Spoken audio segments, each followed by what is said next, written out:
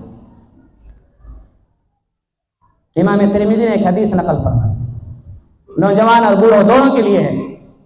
فرمایا، اللہ کے نبی صلی اللہ علیہ وسلم نے ارشاد فرمایا، ما اکرم شاب شیخا لسنہ، کہ جو نوجوان کسی بوڑھے اور عمر دراز آدمی کی تعظیم کرتا ہے، اس کی تعظیم و تکریم کرتا ہے، اس کی عزت کرتا ہے، احترام کرتا ہے، کیوں؟ لسنہ، اس کی عمر دراز ہونے کی وجہ سے۔ یہ بوڑھا آدمی راستے میں چل رہا، آگے بوڑھا جا رہا ہے، اے بڈھے سائڈ ہو، یہ نہیں کہ چلو میں ہی آہستہ تھوڑی 2 منٹ لیٹ ہی چلا جاؤں، کوئی بات نہیں۔ یہ ما اکرم شاب شیخا، کہ جو بھی نوجوان کسی بوڑھے آدمی کا اکرام کرتا ہے، اس کا اعزاز کرتا ہے، اس کی عزت اور عظمت کو اپنے دل میں جگہ دیتا ہے، لسن نہیں، کیوں؟ اس کی عمر دراز ہونے کی، اس کی عمر دراز ہے اس لیے میں اس کا اکرام کروں، اس لیے میں اس کا کیا کروں؟ اکرام کروں، اس کی عزت کروں۔ کیوں کر رہے ہیں آپ اس کی؟ کا عمر دراز ہے، بوڑھا آدمی ہے اس لیے میں اس کی عزت کر رہا ہوں، وجہ یہی اور کوئی وجہ نہیں، یہی وجہ ہے۔ فرمایا قید اللہ لہ من یکرمہ عند سنہ، تو جب یہ نوجوان بوڑھا ہوگا تو اللہ تعالیٰ ایسے لوگوں کو مقرر فرما دے گا جو بڑھاپے کے وقت اس کا اعزاز و اکرام کریں گے۔ 2 وعدے ہیں اس کے اندر، 2 وعدے، اگر بوڑھوں کا اعزاز و اکرام آپ کریں گے تو 2 وعدے ہیں۔ ایک تو یہ کہ آپ بوڑھے ہوں گے، جب بوڑھے ہوں گے تبھی تو اس وقت اعزاز و اکرام کریں گے، تو ایک ہے کہ آپ کی عمر بھی بڑھ جائے گی، اور دوسری بڑھاپا جو ہوگا نا وہ دلہوں والا ہوگا۔ کیا ہے وہ؟ نہیں کہ بڈھے چپ بیٹھ بہت کھانستا ہے، ایسے نہیں، بلکہ کیا ہے آپ کا اعزاز اکرام، جیسے دلہے کا اعزاز اکرام ہوتا ہے نا، ایسے ہی بوڑھوں کا اعزاز اکرام ہوگا۔ ہاں، تو اس لیے نوجوان وہ کیا کریں؟ بوڑھوں کی کیا کریں؟ قدر کریں، ان کی عزت کریں، ان کی عظمت کو اپنے دل میں جگہ دیں، چاہے وہ اپنے ماں باپ ہوں، چاہے وہ باہر کے ہوں، اپنے ہو تو اور زیادہ کریں، باہر کے ہو تو بھی کریں، تو بھی کریں، صرف اس وجہ سے کہ یہ عمر دراز ہے، کمزور ہے، چلو میں اس کی عزت کرتا ہوں، چلو اس سے محبت کرتا ہوں، چلو اس کی قدردانی کرتا ہوں۔ پوچھیں اپنی چیزیں، گھر میں جو بوڑھے ہیں، بوڑھی عورتیں ہیں، ان سے جا کر کے پوچھیں اپنی چیزیں کہ یہ کیسے کروں، یہ کیسے کروں، ان کو خوشی ہوگی، دعائیں دیں گے، ان کی دعائیں آپ کی زندگی بنا دیں گی، دنیا بھی بنے گی اور آخرت بھی بنے گی ان کی دعاؤں سے۔ اور بوڑھے بھی اپنے آپ کو ایسا بنائیں کہ نوجوان ان کے پاس آئیں، بوڑھے بھی اپنے آپ کو ایسا بنائیں کہ نوجوان ان کے پاس جا کر کے فخر محسوس کریں کہ میں گیا تھا ابا جی کے پاس، اور ابا جی نے بڑے پیار سے، بڑی محبت سے، بڑے شفقت سے مجھے سمجھایا اور ایسے کیا۔ تو نوجوان ان کی عزت و عظمت کریں، اور بوڑھے اپنے آپ کو ایسا بنائیں کہ نوجوان ان کی طرف کھنچے ہوئے آئیں، نوجوان ان کی طرف کیا ہیں؟ کھنچے ہوئے چلے۔ اپنے آپ کو ایسا نہ بنائیں کہ نوجوان دیکھے تو بھاگ جائیں، کیوں آ گیا بھاگو، آ گیا بھاگو، ایسا نہ ہو۔ یہ تیسرا طبقہ ہو گیا نوجوانوں کا اور بوڑھوں کا، یہ 3 طبقے ہو گئے۔ اب چوتھا اور آخری طبقہ عورتوں کا۔ چوتھا طبقہ جو ہے وہ کس کا ہے؟ عورتوں کا۔ عورتوں کے بارے میں اللہ کے نبی صلی اللہ علیہ وسلم نے ارشاد فرمایا، حبب الی النساء، کہ میرے دل میں عورتوں کی محبت ڈال دی گئی ہے، میرے دل میں عورتوں کی محبت ڈال دی گئی ہے۔ اب ہمارا زمانہ سڑا ہوا ہے، ہمارا زمانہ کیا ہے؟ سڑا ہوا ہے، دماغ میں نجاست اور غلاظت بھری ہوئی ہے، اس وجہ سے ارے اللہ کے نبی علیہ السلام بھی پیار کرتے تھے۔ نہیں، معاشرے میں جائیں، کیا حیثیت تھی عورتوں کی؟ اذا بشر احدهم بالانثى، آج ہی میں پڑھا رہا تھا، واذا بشر احدهم بالانثى، قرآن کہتا ہے کہ جب کسی آدمی کو خبر دی جاتی اس وقت، اس زمانے میں معاشرے کے کسی آدمی کو کہ تمہارے یہاں لڑکی پیدا ہوئی ہے، ظل وجهه مسودا، اس کا چہرہ کالا ہو جاتا، چہرے کا رنگ بدل جاتا، گھبرا جاتا کہ میرے یہاں لڑکی پیدا ہو گئی، اور اندر ہی اندر قزیم کڑتا تھا کیا لڑکی پیدا ہو، لڑکی پیدا ہو، عجیب بےچینی پریشانی محسوس کرتا تھا۔ اور یتوارا من القوم، جو معاشرے میں لوگ تھے نا ان سے چھپتا پھرتا تھا کہ کہیں کسی کی نظر میں نہ آ جاؤں اور کوئی دیکھ نہ لے، اور جیسے دیکھے گا کہیں یہ نہ کہہ دے سنا ہے تمہارے یہاں لڑکی پیدا ہوئی ہے۔ یہ تو میرے لیے بڑی ذلت کی بات ہوئی۔ آج یہ مشرکوں کے بارے میں آیت اتری ہے، لیکن بڑے افسوس کے ساتھ کہنا پڑتا ہے کہ یہ سب باتیں آج مسلمانوں پر صادق آ رہی ہیں۔ مجھے ایک آدمی نے بتایا کہ ایک آدمی کے گھر ہاسپٹل میں لڑکی پیدا ہوئی تو اس کا جو باپ تھا نا، جب دوسری بیٹی پیدا ہوئی، لگاتار دوسری بیٹی پیدا ہوئی، تو وہ کیا ہے کہہ رہا تھا کہ میں جا رہا ہوں ہاسپٹل میں اس بچی کا گلا دبا کے آ جاؤں گا۔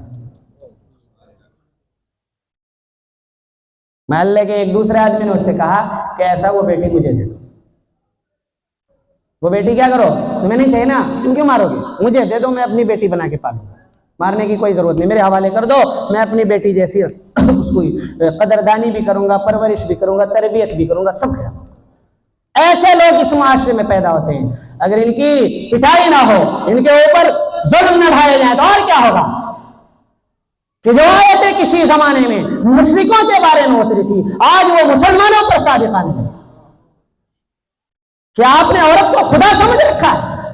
جس عورت کے یہاں کیا ہے، ایک کے بعد اگر 2 بیٹی 3 بیٹی ہو جائے، پہلی بیٹی پیدا ہو جائے، بڑی ہی گری نظروں سے دیکھا جاتا ہے، بڑی حقارت بھری نظروں سے دیکھا جاتا ہے، تحقیر کی جاتی ہے، توہین کی جاتی ہے، تانے سنائے جاتے ہیں، تانے دیے جاتے ہیں، گالیاں دی جاتی ہے کہ بیٹی پیدا کریں۔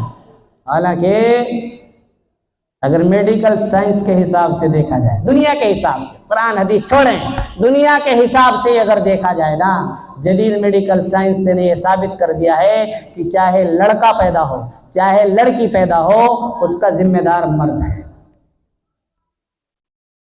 اس کا ذمہ دار کون ہے؟ مرد ہے، کیونکہ انسان بنتا ہے منی کے ذریعے، انسان جو بنتا ہے منی کے ذریعے، تو ماں کے اندر جو منی ہے وہ ایک طرح کی ہے، وہ کیا ہے؟ ایک طرح کی، اور باپ کے اندر جو منی ہے وہ 2 طرح کی ہے، 2 طرح کی۔ اگر یہ والی منی جا کر کے اس میں جا کر کے ملتی ہے تو لڑکا پیدا ہو جاتا ہے، یہ دوسری والی جا کے ملتی ہے تو یہ کس سے بنا، لڑکا اور لڑکی؟ ہونا کیا چاہیے؟ کس کی پٹائی ہونی چاہیے؟ اسی کی پٹائی ہونی چاہیے نا، کہ ساری لڑکیاں اپنے اندر بھر رکھی ہیں، پٹائی تو اس کی ہونی چاہیے، لیکن سارا الٹا نظام۔ ارے تم دنیا کو ماننے والے ہو، چلو قرآن و حدیث نہیں مانتے، میڈیکل سائنس تو مانتے ہو، آؤ میں تمہیں میڈیکل سائنس کی روشنی میں ثابت کر کے دکھاتا ہوں کہ لڑکا پیدا ہو چاہے لڑکی پیدا ہو، ہر حالت میں ذمہ دار تم ہو۔ اگر لڑکی پیدا ہو رہی ہو، کان پکڑ کے اس گھر سے باہر نکالے جانے کے قابل تم ہو، نہ کہ وہ ماں اور نہ وہ بہن نہ وہ بیٹی۔ جوتے سے پٹائی تو تمہاری ہونی چاہیے کہ ساری لڑکیاں تمہارے اندر ہے، وہ مائیں، وہ بہنیں، جو نند ہے، جو پھوپھیاں بننے والی ہے بچوں کی، جو شور شرابہ اور ہنگامے مچائے رکھتی۔ مرد اتنا ظلم نہیں ڈھاتے عورتوں پر جتنا ظلم عورتیں خود ڈھاتی عورتوں پر۔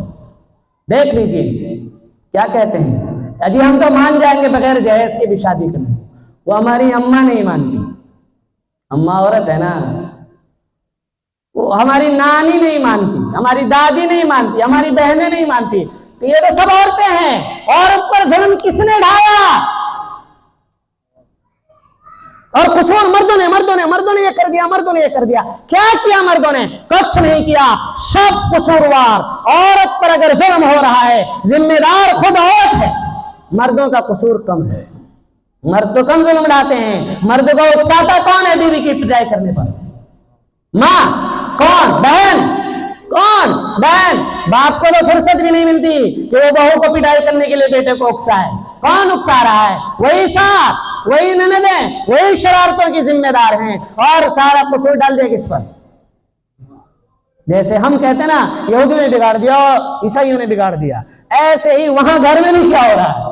گھر میں بھی یہی ہو رہا ہے کہ سارا قصور مردوں کا ہے۔ عورتوں کو ایک طرح تو سمجھتے عورت گویا کہ خدا ہے، وہی بیٹا اور بیٹی پیدا کرے۔ اگر بیٹی پیدا کی قصورواری، کہ آپ نے اس کو خدا سمجھ رکھا ہے کہ بیٹی پیدا کرنے کا اختیار اس کا ہے، بیٹا پیدا کرنے کا اختیار اس کا ہے۔ بیٹا پیدا کرے گا اللہ پیدا کرے گا، بیٹی پیدا ہوگی کون پیدا کرے گا؟ اللہ پیدا کرے گا۔ کیا عورت جیسی کمزور مخلوق پر رحم کرتے ہو؟ اگر لڑنا ہی ہے جا کر رب ذوالجلال سے لڑ کے دکھاؤ،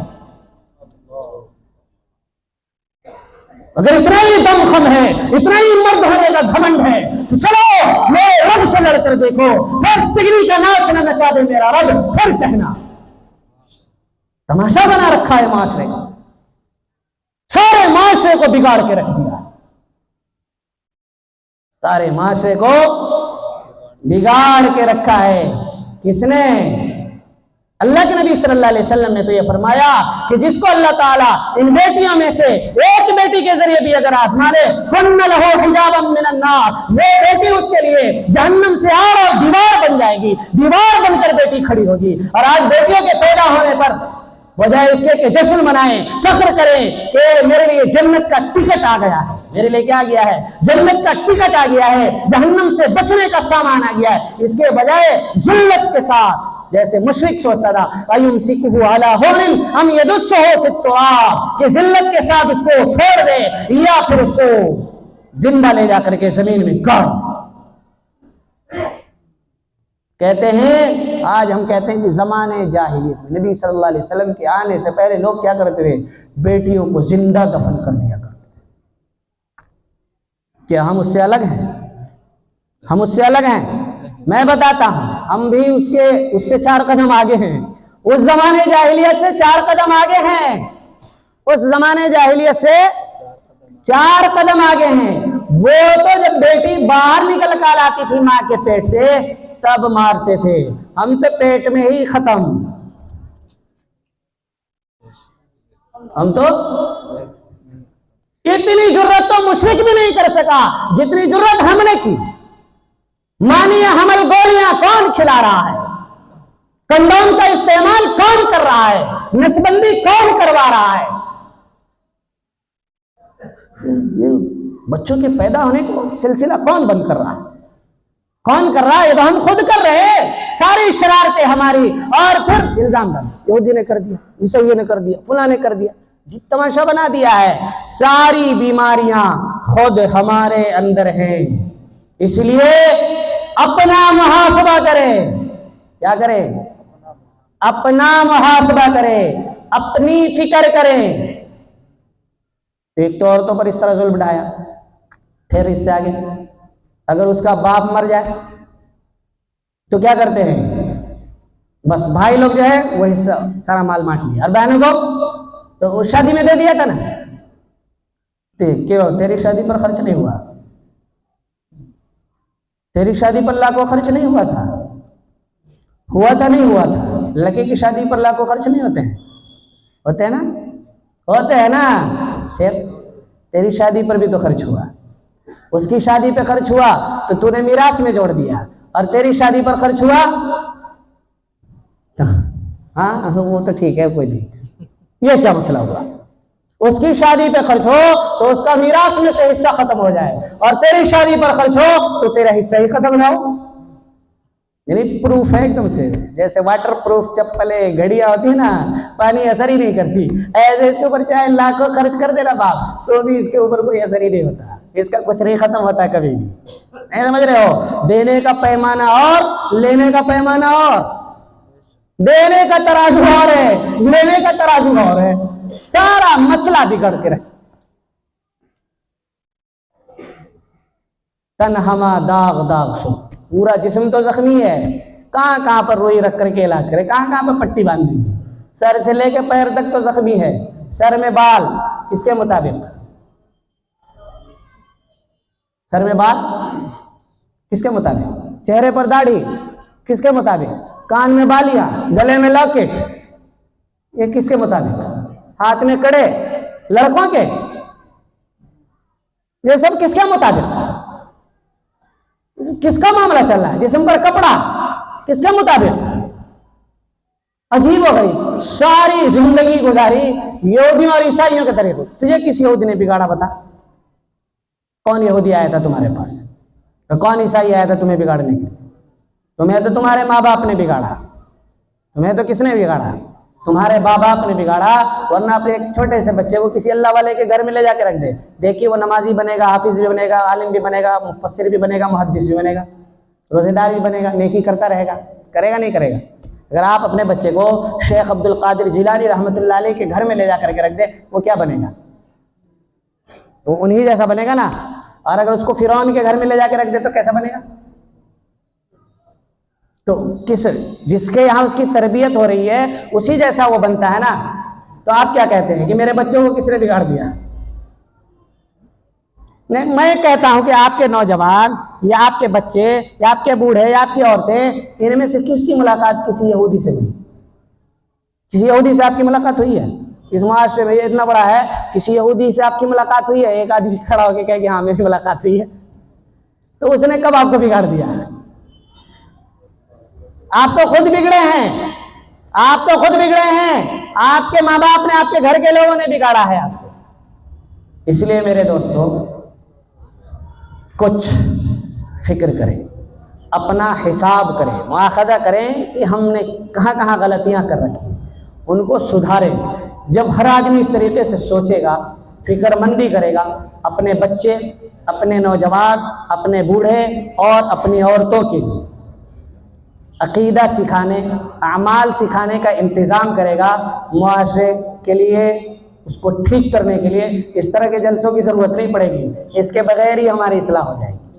بہت ہی غیر محسوس طریقے، پتہ بھی نہیں چلے گا کب معاشرہ ٹھیک ہو گیا، پتہ بھی نہیں چلے گا کب معاشرہ ٹھیک ہو گیا اور معاشرہ ہمارا اللہ اور اس کے رسول صلی اللہ علیہ وسلم کی چاہت اور مرضی کے مطابق بن جائے گا. اللہ تبارک و تعالی مجھے بھی اور آپ کو بھی عمل کی توفیق عطا فرمائے. وآخر دعوانا الحمدللہ رب العالمین.